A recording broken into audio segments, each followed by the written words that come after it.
وہ سوال یہ ہے مولانا کہ تقریباً ہر بھائی کے ذہن میں یہ سوال ہوگا کہ اگر کوئی مسلمان بدعتی ہو، وہ کلمہ شہادت کا اقرار کرتا ہے لیکن وہ بدعتی ہے، تو ایسے بندے کے ساتھ تعلق رکھنا، اس کے ساتھ مل کے عبادت کرنا، یہ شریعت میں کیسا ہے؟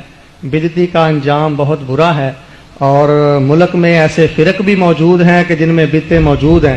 ایسی صورتحال میں بحیثیت مسلم ہمیں کیا کرنا چاہیے؟ مضمون ہی ایک علیحدہ ہے۔ یہ میرے بھائی ہیں عبد المنان صاحب، انہوں نے جو بات دہرائی، یہ چیزیں ہیں تو اس لائق کے تفصیل سے نہیں سمجھا جائے۔ یہ ان پر ناراض نہیں میں ہوتا، شیعوں کے بارے میں یا اہل بیت کے بارے میں یا دوسرے حنفی سب کے بارے میں جو ذہنوں میں نا مغالطے دور کرنے چاہیے۔ میں مغالطے کہوں گا، ایک دوسرے کو پڑھتے نہیں، اس لیے طرح طرح کے سوال ہیں۔ میں جن نے اہل بیت کی بات کی ہے نا، جانتا ہوں کہ اہل بیت یہ ایسے کام کرتے ہیں، یہ بیتی لوگ ہیں۔ آپ سمجھ لیں بات کہ انجام ان بیچاروں کا کیا برا ہوگا، جبکہ دین میں دو گروہ علماء کے، ظاہروں کی بات نہیں، علماء کے دو گروہ شروع سے چلے آتے ہیں، بڑے بڑے امام اور عالم۔ ایک تو گروہ ان لوگوں کا ہے جو یہ کہتے ہیں کہ ہر بدعت بری نہیں ہے، کل و بدعت نظرارہ جو ہے یہ مخصوص ہے، عام نہیں ہے۔ کتنی چیزیں جو بعد میں نئی نکلی ہیں اور ان کو کوئی برا نہیں کہتا، خاص کر اہل سنت کے سب طبقات مانتے ہیں، اہل حدیث بھی مانتے دوسرے۔ یہ دو اذانیں کی جمع کی سب جانتے ہیں کہ یہ رسول اللہ کے زمانے میں نہیں تھی، حضرت ابوبکر کے زمانہ میں نہیں تھی، عمر رضی اللہ کے زمانہ میں نہیں تھی۔ یہ دو اذانیں جمع کی نا، ایک پہلے ہوتی ہے ایک پھر بعد میں، یہ حضرت عثمان رضی اللہ نے شروع کی۔ یہ بھائی عبد المنان بھی جانتے ہیں، صحیح بخاری مسلم سب میں۔ اب کون اس پر کہتا ہے کہ حضرت عثمان بدعتی تھے، یا جو یہ لوگ اذانیں دیتے ہیں دو بدعتی سارے دے رہے، یہ بدعت نہیں، حالانکہ نئی بات نکلی ہے۔ تو پھر اس لیے بڑا گروہ علماء کا، بڑے بڑے ان کے نام کیا بتاؤں، وہ کہتے ہیں کہ ہر بدعت بدعت سیاح نہیں ہے۔ بدعت دو قسم کی ہے، سیاح کہ نئی بھی ہے اور بری ہے، دین کو نقصان اس سے پہنچتا۔ ایک ہے کہ وہ نئی ہیں باتیں مگر دین سے نہیں بگڑتا، دین کی رونق ان سے بڑھتی، اس کو وہ بدعت حسنہ کہتی ہے۔ اس کی بہت دلیلیں دیتی ہے، ایک میں نے دے دی۔ اسی طرح تراویح کی جماعت کے بارے میں کہتے ہیں کہ رسول اللہ نے یہ بند کر دی تھی، حضرت عمر نے اپنے زمانے میں باقاعدہ شروع کی، اب ہر جگہ ہو رہی۔ تو یہ کہتے ہیں کہ دیکھا چیزیں نئی ہیں مگر اچھی، کوئی بری نہیں۔ اسی طرح وہ گروہ ہے نا، وہ ان علماء کا ہم یہ امام نووی ہیں، ابن عبدالسلام ہیں، ابن حجر حافظ ابن حجر فتح الباری میں کہتے ہیں، شوکانی کہتے ہیں، یہ اہل حدیث کے علماء، وہ کہتے ہیں بالکل ٹھیک، ہر بدعت بری نہیں۔ بدعت 5 طرح کی ہے، ایک حرام ہے، ایک مباح ہے، ایک مکروہ ہے، ایک جو ہے نا وہ بالکل واجب ہے، فرض ہے وہ بدعت۔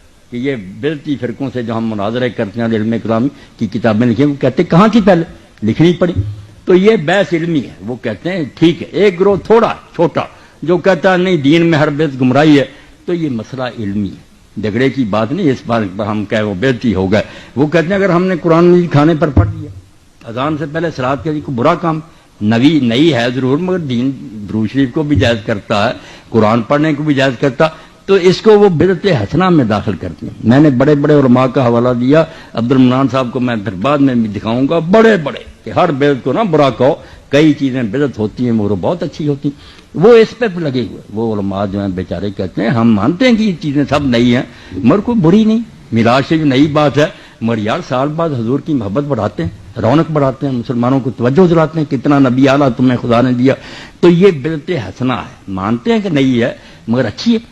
تو یہ پیچھے سے اختلاف چلا آ رہا، بڑے بڑے علماء، اس سے کوئی انجام نہیں برا ہوگا ان کے پیروں کو، بلکہ امام ابن تیمیہ جن کو جانتے ہیں عبد المنان صاحب کے، ہمارے بہت بڑے علماء میں سے، انہوں نے خود یہ کہا اقتداء صراط المستقیم میں کہ یہ لوگ بدعت جو کرتے ہیں وہ ان کے خلاف ہی تھے، مگر انہوں نے کہا آپ کو پتہ ہونا چاہیے کہ اللہ تعالیٰ ان کی نیت کا ان کو ثواب دے گا، بدعت ہونے کا عذاب ہوگا مگر اس لیے کہ وہ کرتے کیوں، حضور کی محبت میں کرتے ہیں۔ کہتے ہیں یہ نیت تو بہت اعلیٰ، اس کا ثواب بھی تولا جائے گا، اگر یہ بڑھ گئی محبت تو بدعت کا عذاب جو ہے کم ہو جائے گا، اللہ تولے گا او میرے نبی کی محبت نے کی۔ یہ خود انہوں نے کہا کہ میرے خیال میں ہے یہ بدعت کرتے مگر مقصد بہت اعلیٰ، اللہ اگر اس مقصد سے خوش ہوگا کہ نیت تو نیک تھی ان کی، تو آپ دخل نہ دیں، کسی کو دوزخ نہ بھیجیں، کچھ نہ کہیں، اپنی حد تک اگر آپ سمجھتے ہیں یہ کام نہیں ہونا چاہیے، میں بھی نہیں کرتا آپ نہ کریں، مگر کرنے والوں کو دعائی خدا کی نہ کافر کہیں نہ دوسری کہیں، وہ بھی ہمارے بھائی ہیں، اللہ رسول کے دیوانے ہیں۔ بس ایک ہی بات جیسے میاں عبد الواحد نے کہی، میں نہیں اعلیٰ حضرت کو بولتا، مولانا احمد رضا خان رحمۃ اللہ علیہ کو میں نے پڑھا، ان کے فتاوے سارے جلدیں میرے پاس ہیں، ان کا یہ شعر میں نے بار بار دہرایا اور یہ طارق نے بھی ایک دن پڑھا اور نیازی صاحب نے مجھے بتایا کہ بڑا رویا، نوجوان اپنی دکان میں رویا۔ مولانا نے کیا کہا؟ لحد میں، کہتے ہیں اب قبر میں تو جانا ہی تھا، پتا تھا مرنا، لحد میں عشق رخ شاہ کا داغ لے کے چلے۔ ہم قبر میں کیا لے گئے؟ کچھ پلے نہیں تھا، رسول کی محبت کا داغ لے گئے۔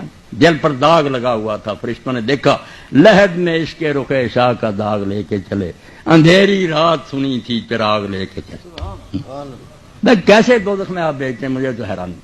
اللہ سے ڈر جائیں، کسی کو نہ دوষی کہیں نہ کافر کہیں۔ آپ کے علم میں جو بات ہے نا کہ صحیح اس طرح ہونا، آپ بے شک کریں، مگر دوسروں کے پیچھے لٹ لے کے نہ جائیں۔ آپ یہ روایتیں میں پڑھ دوں، نیازی صاحب جیسے ابن ماجہ میں یہ لوگ پڑھ لیتے ہیں کہ بدعتی کا اللہ نہ حج قبول کرے گا، نہ روزہ قبول کرے گا، نہ اس کی توبہ قبول کرے گا۔ یہ بہت پیش کرتے رہتے ہیں، جو بندی عالم بھی پیش کرتے ہیں، مولانا سرفراز صفدر صاحب یہ بھی کرتے ہیں اہل حدیث، اور میں کہتا ہوں اس موضوع روایت کو پیش کرتے ہیں۔ وہ تو دوزخ میں جائیں گے ہی نہیں، آپ چلے جائیں گے۔ یہ حدیث جھوٹی ہے، ضعیف بھی نہیں، موضوع ہے۔ من گھڑت روایت کی بنیاد پر ان بیچاروں کو کہتے ہیں ان کا روزہ حج قبول نہیں ہوگا۔ پہلے آپ تو اپنا علم کمپلیٹ کریں نا، کہ جو باتیں آپ کہتے ہیں وہ ٹھیک ہے، آپ خود ہی حدیثیں جل ہی لیے پڑے کہ بےزتی کی اللہ توبہ نہیں قبول کی، یہ بھی حدیث ضعیف ہے، کوئی صحیح نہیں۔ آپ خدا کے لیے ڈر دیں، بالکل کسی بیچارے کچھ نہ کہو۔